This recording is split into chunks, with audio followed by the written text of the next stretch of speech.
रूपेण सर्वेषां संस्थः तत्त्वां प्रार्थयामद्य जगज्ञानपथां कुरु असतो मा सद्गमय तमसो मा ज्योतिर्गमय मृत्योर्मा अमृतङ्गमय.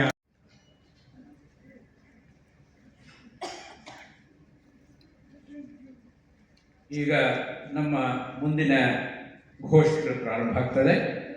ಈಗ ಮೊದಲನೆಯ ಗೋಷ್ಠಿ ವಿಜ್ಞಾನ ಓದಬೇಕಾದ್ರೆ ಬೇರೆ ಥರ ಕುತೂಹಲ, ಆಸಕ್ತಿ ಎರಡೂ ನಾವು ಉಳ್ಕೊಂಡು ವಿಜ್ಞಾನ ಓದ್ತಾ ಇರ್ತೀವಿ.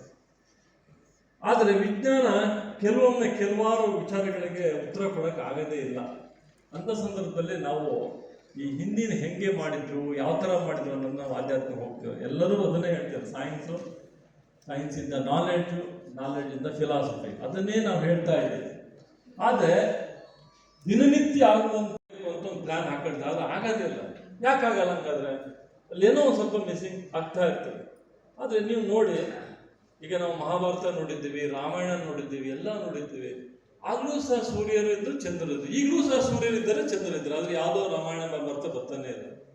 ಅಂದ್ರೆ ನಾವು ಚೇಂಜ್ ಆಗಿದ್ದೇವೇನೋ ಅಂತ ಅನಿಸ್ತಾ ಇದೆ. ಹಾಗಾಗಿ ಇಂಥ ಒಂದು ಕಾನ್ಫರೆನ್ಸ್, ಕೆಲವರು ಗಣ್ಯರು ಇಲ್ಲೇ ಇದ್ದಾರೆ, ಎಲ್ಲರೂ ಸಾಕ್ಷಿಕ ಆಗಿದ್ರು.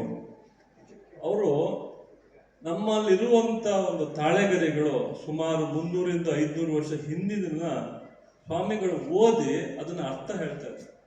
ಜೊತೆಯಲ್ಲಿ ಅದರ ಒಂದೆರಡು ಶ್ಲೋಕ ತಪ್ಪಿದೆ, ಅದನ್ನೂ ಸಹ ಕರೆಕ್ಷನ್ ಮಾಡ್ತಾರೆ. ಅಂದ್ರೆ ನಾನು ಇದನ್ನ ಅವರು ತುಂಬಾ ಚೆನ್ನಾಗಿ ಮಾತಾಡ್ತಾರೆ ಈ ಆಧ್ಯಾತ್ಮಿಕದ ಬಗ್ಗೆ.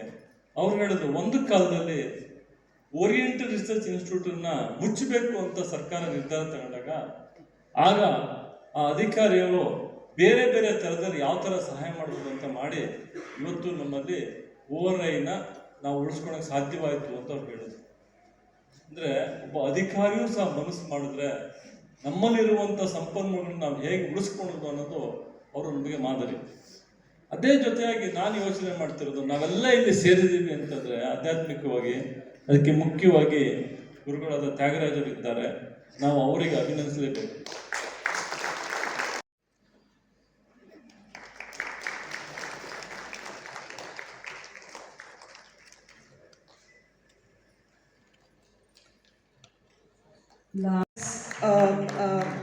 Being an Amma, no, she guides us, supports us, and gives us that love. So whenever we are there, we just feel that, we are present with our Amma. So, ma'am, please, we welcome you to this conference.